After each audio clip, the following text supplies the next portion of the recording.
Her name is Noelle. She's got a thing about her, she rings my bell. I got gym class in half an hour, oh how she rocks. In kegs and tube socks, she doesn't know who I am. What you know about that teenage dirtbag though? If you're extremely young, nothing. But it's the song of the day. I just started that right now, cause it was in my head. Cause I'm just a teenage dirtbag, baby. Thought I would just serenade you badly and bring you into my room. Hi, my name's Michelle. This is my second channel where I edit a lot less, but still talk as much or just talk. We're just talking today. Very laid back video. Just wanna have a little chit chat, sit down with my closest friends, my dogs. Garrett, send in the hound.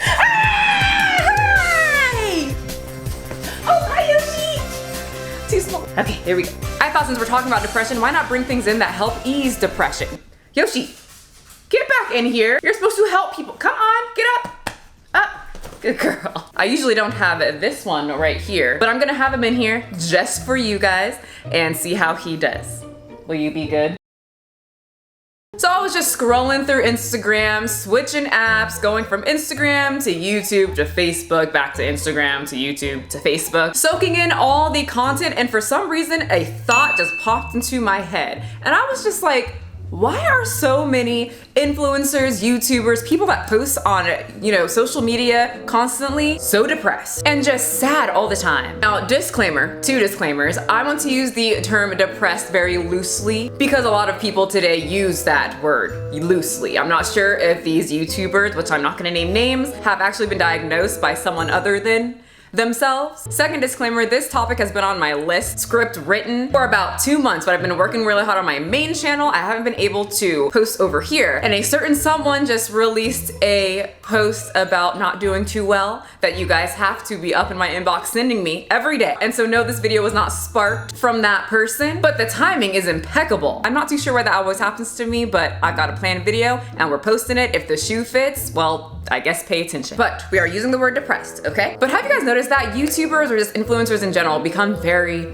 depressed and sad? Some people that I've been watching for years. Once again, not naming names, but there is multiple. But I've watched them forever and it's like a real dip in their personalities and their happiness. It's honestly kind of sad. I remember being young and watching YouTube, kind of seeing the same thing. And I've always wanted to do YouTube and I was thinking like, if I make it on YouTube, is that my fate? Is that the path that I choose? Sadness, depression, emotional, just upset all the time about something. I feel like a lot of YouTubers just like crash. Is that the path that I have chosen? Nope. Well, it hasn't happened yet, so. I just typed into the Google. Actually, you know what? Yeah, the Google. I was typing into the Google and I just typed in, why are YouTubers depressed? And I'm not the only one that has noticed this. These are my theories. These are our theories. They all come from the chest and the heart. Theory one, I think a lot of people get overworked. YouTube is like your own business and you don't really get a break. You're constantly pushing out content. And for a lot of people, they are addicted to money. Some people don't even notice it, but they notice that the more they post, the more money they get. And this one is very relatable to me. Sometimes it's hard to take breaks from something that you really do like. I absolutely love YouTube. I have my dream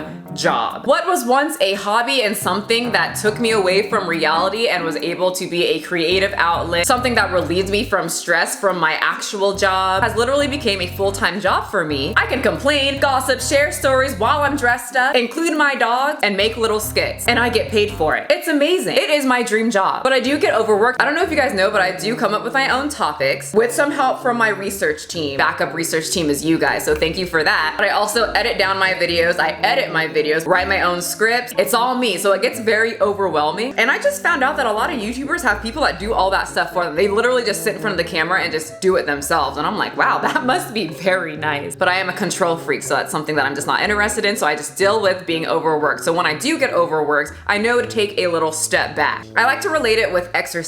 I love exercising, love the pump, love the sweat, love that burn. But doing too much of something can be bad for you and it can get very overwhelming, very tiring, very too much stretching. So what do you do when you are overworked with working out? You have to implement recovery days. You have to take a break. Every couple of months with lifting, I take about like a week. Sometimes I'll take a whole month off of just lifting and focus on other types of exercises. Recovery from exercise and work is important, and I try to remember that, and when I don't, my boyfriend comes in and reminds me. Michelle, you posted about 3 or 4 videos this week, edited them all yourself, and you're yelling at me for breathing. Take a break. Well, now I'm going to yell at you for telling me what to do. I guess you chose death today, even though you're right. Thanks for reminding me. You're gonna have to go downstairs, huh? Another theory that I have is I see a lot of people trying to please their audience. Every single member of their audience. And sometimes there's over 100,000 people in that audience. That has to be hard because you're never going to please everyone in that audience. You're gonna upset somebody. That's why I named my channel the way I did. My thoughts will probably offend you because eventually they will. We are not robots. We are not programmed the same. We don't have the same brain, experiences, feet. Nothing about us is the same. Something that comes out of this mouth is not gonna line up with your beliefs. Same with the YouTubers that I watch. I don't always agree with what they do or say, but it's not that big of a deal, so I just ignore it and then keep watching. And then eventually we get back on the same path of our thought. Or maybe not. Sometimes I enjoy people that are nothing like me because, you know, I celebrate diversity and different type of people, unlike some groups that claim to be all-inclusive or tell you to be your authentic self. But what they really mean is to be authentically you as long as it aligns with what I believe in my brain. Anyway, so when someone flips out in the comment section, I'm like, well, I warned ya. Maybe read. My next theory is that a lot of people don't do well with the meanies of the internet. The internet is not a safe space. It's a breeding ground for little pussies who don't have a profile picture to want to make you have a bad day with one mean comment. That's their goal. I know this because I have a family member, my brother, who literally sits on the computer and will just try to make people have a bad day. It's like a South Park situation. He's probably in my comment section just going off. Or it could just be people just wanting to tell you that what you just said is stupid because of X, Y, and Z, and they want to let you know. You really have to be ready for people to say the meanest type of shit. I have had some comments and I'm just like, let me see what I want to do with that comment. Does it hurt my feelings? Yes or no? Yes. Okay. Is it something that I can change or want to change? Yes. So then I'll change it. Like I would get a lot of mean comments about my skin because I didn't grow up, I never got taught how to take care of my skin ever. And so when I started YouTube in my early 20s, everyone wanted to be like, wow, your skin's horrible. And it hurt my feelings, but it's something that I can change and I want to change. So I started taking care of my skin, got a dermatologist, and now I get comments saying, you think you can talk about these people because you're pretty and have nice skin? Well, you're actually a bitch. Yes, thank you. I didn't even look at the rest of the comment. You just said I have nice skin, something that I was insecure about, and you noticed. Honey, you don't know what that just did to my whole day. But pretty much you have to deal with people just not gonna like you just because. But pretty much you have to deal with people voicing that they don't like you or your content, or both. I get that. I think what helped me growing up is I was the new chick almost every single year. I was constantly put in new schools and moving to a completely different state while everyone had their cliques and nobody really wanted to be my friend. And people just didn't like me just because I was new, because I was there, because I was just breathing. Especially in California, y'all, early 2000 teenage Californian chicks are brutal. Holy shit, the memories. So for me on YouTube, it's very nice for someone to not like me for at least something other than me just existing or being new. If you personally don't like me because of my thoughts, that's a perfectly okay reason to not like someone. I understand, not everyone is everybody else's cup of tea, and I probably wouldn't like you either, so we both lose absolutely nothing. In fact, we both win. My next theory of why YouTubers are depressed is because they are putting out content that everyone else is demanding. Your audience is your boss. If you think that you're gonna come up here and tell me what to post, no, not even tell. Butters, what's wrong? As you can see, the only things that can demand something from me is this and this one.